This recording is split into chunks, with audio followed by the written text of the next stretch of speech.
30 years industry డైలాగ్తో famous అయిన actor Prithviraj అస్వస్థతలోనే ఆసుపత్రిలో చేరారు. హై బీపీతో బాధపడుతున్న ఆయన హైదరాబాద్లో ప్రైవేట్ ఆసుపత్రిలో చికిత్స పొందుతున్నారు.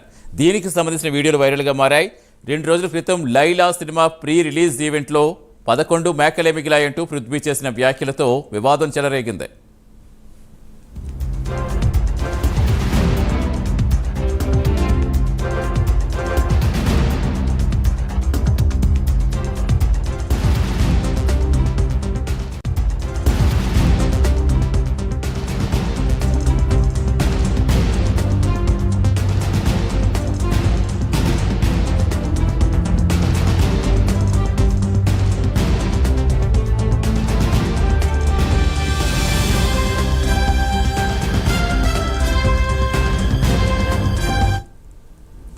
ఈ సినిమాలో పృథ్వీ ఓ పాత్ర పోషించారు. ఆ సినిమా బాయ్కాట్ చేస్తామంటూ వైసీపీ అభిమానులు సోషల్ మీడియా వేదికగా హెచ్చరికలు జారీ చేశారు. దీనిపై స్పందించిన నటుడు విశ్వక్సేన్, నిర్మాత గారపాటి షాహు ఆ వ్యాఖ్యలతో తమకు సంబంధం లేదని వివరణ ఇచ్చారు. తమ సినిమా ఈవెంట్లో ఆయన వ్యాఖ్యలు చేశారు కాబట్టి సారీ చెబుతున్నామన్నారు. ఈ నేపథ్యంలో పృథ్వీరాజ్ ఆసుపత్రిలో చేరటం చర్చనీయాంశంగా మారింది.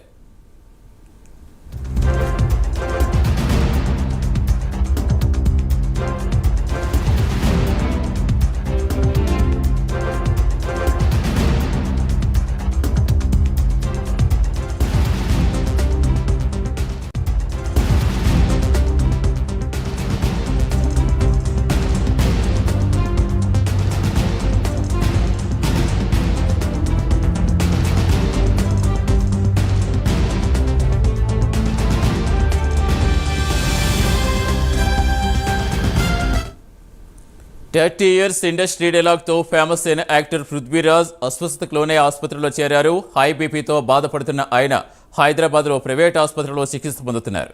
దీనికి సంబంధించిన వీడియోలు వైరల్గా మారాయి. 2 రోజుల క్రితం లైలా సినిమా ప్రీ రిలీజ్ ఈవెంట్లో 11 మేకలే మిగిలాయంటూ పృథ్వీ చేసిన వ్యాఖ్యలతో వివాదం చెలరేగింది. పూర్తి సమాచారం ఇచ్చేందుకు మా ఫిల్మ్ కరెస్పాండెంట్ మోహన్ జాయిన్ అవుతున్నారు. మోహన్, ప్రస్తుతం పృథ్వీరాజ్ సిచ్యువేషన్ ఏంటి, ఎలా ఉంది ఆయన ఆరోగ్య పరిస్థితి, మరోవైపు ఏంటి అసలు ఈ బాయ్కాట్లలో ట్రెండింగ్ అవుతుంది, మరోవైపు హీరో అలాగే ప్రొడ్యూసర్ కూడా వాళ్ళు సారీలు చెప్తున్నారు. అసలు వీళ్ళ డిమాండ్లు ఏంటి? ఇప్పుడు ఆ బాయ్కాట్ల వివాదం ముగిసిపోవాలంటే అసలు ఏం చెయ్యాలి? Good evening. లైలా సినిమాకి సంబంధించి 30 ఇయర్స్ పృథ్వీ చేసినటువంటి అంటే Laila pre release event megastar Chiranjeevi గారు ముఖ్య అతిథిగా పాల్గొన్నారు సతీష్. ఆ ఈవెంట్ లో ఆయన ప్రజారాజ్యమే జనసేనగా రూపాంతరం చెందింది, జై జనసేన అని చెప్పారు. అయితే దాన్ని ఎవరు పెద్దగా పట్టించుకోలేదు. కానీ అంతకంటే ముందు 30 ఇయర్స్ పృథ్వీ గారు అయితే నేను మేకల్ సత్యం అనే ఒక రోల్ చేశాను, అందులో సీన్ గురించి ఎక్స్ప్లెయిన్ చేస్తూ అందులో ఒక సీన్ లో 150 మేకలు ఉన్నాయి స్టార్టింగ్ లో, తీరా ఆ సీన్ అయిపోయే లోపల 11 మేకలే మిగిలాయి అని చెప్పేసి అన్నారు.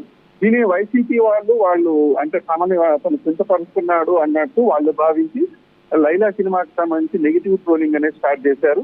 సోషల్ మీడియాలో దాదాపు అసలు ఏ సినిమాకి లేనంతగా బాయ్కాట్ లైలా అని చెప్పేసి ఏకంగా 25,000 ట్వీట్లతో వాళ్ళు లైలా సినిమాని బ్యాన్ చేయ అంటే చూడొద్దండి, అంటే వైసీపీ సంబంధించిన వాళ్ళు ఎవరో లైలా సినిమాని చూడొద్దు అంటూ వాళ్ళు నెగిటివ్ ట్రోలింగ్ స్టార్ట్ చేశారనమాట. దీనిపైన వచ్చేసి హీరో విశ్వక్సేను, నిర్మాత సాహు గారపాటి గారు అదే రోజు ప్రత్యేకమైనటువంటి అంటే స్పెషల్ ప్రెస్ మీట్ కండక్ట్ చేసి అసలు ఇది మా దృష్టిలో జరగలేదు, మేము చిరంజీవి గారిని రిసీవ్ చేసుకోవడానికి మేము బయటకు వెళ్ళినప్పుడు పృథ్వీరాజ్ గారు స్టేజ్ పైన ఎక్కేసి ఇలా మాట్లాడారు, అసలు మాకు ఈ గొడవకి ఎలాంటి సంబంధము లేదు, ఆయన అలా మాట్లాడతారని నేను ఊహించలేదు కదండి, అలా ఒకవేళ మాట్లాడే పని అయితే మేము వెళ్ళి మేకంగా మైక్ లాక్కునేసే వాళ్ళము, కానీ మాకు అలా తెలియలేదు, ఆయన మాట్లాడేశారు. నిజంగా కూడా ఆ రోజు రాత్రి కూడా మాకు తెలియలేదు. పక్క రోజు ఉదయము ఎప్పుడైతే మేము లేసామో అప్పుడు ఇలా ట్రెండ్ అవుతుంది, బాయ్కాట్ లైలా అనేసి ట్రెండ్ అవుతుంది. అసలు ఎందుకలా ట్రెండ్ అవుతుంది అని చూస్తే పృథ్వీరాజు గారు చేసినటువంటి కామెంట్సే కారణం అని మాకు తెలిసింది. దానివల్లనే మీరు ఇలా మేము బాయ్కాట్ లైలా అంటే మమ్మల్ని మీరు ఏం తప్పుగా అనుకోవద్దు, సారీ చెప్తారు విశ్వస్ను, మా సినిమాని సపోర్ట్ చేయండి అని రిక్వెస్ట్ చేశారు అనమాట. అయితే ఇదే క్రమంలో చాలా మంది ఏం చెప్పారంటే అంటే సోషల్ మీడియాలో నెటిజన్స్ ఉంటారు కదా, ఈ నెగిటివ్ ట్రోల్ చేసేటువంటి నెటిజన్స్ ఏం చెప్పారంటే అయితే పృథ్వీరాజు చేత సారీ చెప్పించండి, ఒక ప్రెస్ మీట్ పెట్టించండి అన్నట్టు కూడా కొందరు అయితే వాళ్ళు సజెషన్స్ కూడా చేశారనమాట. అయితే దీనిపైన అటు విశ్వక్సేన్ కానీ చిత్రయూత్ కానీ ఎవరు స్పందించలేదు. అయితే కొంతమంది మీడియాకి సంబంధించినటువంటి అంటే పృథ్వీరాజుకి క్లోజ్ గా ఉన్నటువంటి కొంతమంది మీడియా మిత్రులు అయితే ఆయన సంప్రదించేసి సార్ మీరు ఇట్లా మీ పైన నెగిటివ్ అంటే సినిమాకి సంబంధించి నెగిటివ్ ట్రోలింగ్ వస్తుంది, మీరు దీనిపైన ఏమైనా స్పందిస్తారా అంటే నేను స్పందిస్తాను, నేను ఒక ప్రెస్ మీట్ అయితే పెడతాను అని అయితే ఆయన తరఫు నుంచి ఆయన చెప్పినట్టయితే సమాచారం అయితే ఉంది. కాకపోతే ఆ తర్వాత నుంచి ఆయన ఫోన్ కానీ ఎక్కడ కానీ అందుబాటులో లేదు. ఆయన అయితే ఆ ఫోన్ స్విచ్ ఆఫ్ కూడా వచ్చేసింది అన్నమాట. అదంతా అంటే ఆయన నిన్నటి వరకు జరిగితే ఈ రోజు ఉన్నట్టుండి ఆయనకు సంబంధించిన వీడియో ఒకటి బయటకు వచ్చింది. ఆయన హాస్పిటల్లో అంటే బెడ్ పైన ఉన్నారు, హై బీపీ వల్ల ఆయన హాస్పిటల్ బెడ్ పైన చేరారని చెప్పేసి దానికి సంబంధించిన వీడియో అయితే వైరల్ అవుతుంది. అయితే అది ఏ హాస్పిటల్లో జరిగింది, ఏమైంది, అసలు ఏమైందని ఫుల్ డీటెయిల్స్ లేదు. ఆయన్ని మనం కాంటాక్ట్ చేయడానికి ప్రయత్నిస్తుంటాం, మాత్రం ఆయన ఫోన్లో అయితే కాంటాక్ట్లోకి రావడం లేదు. Right, thank you Mohan.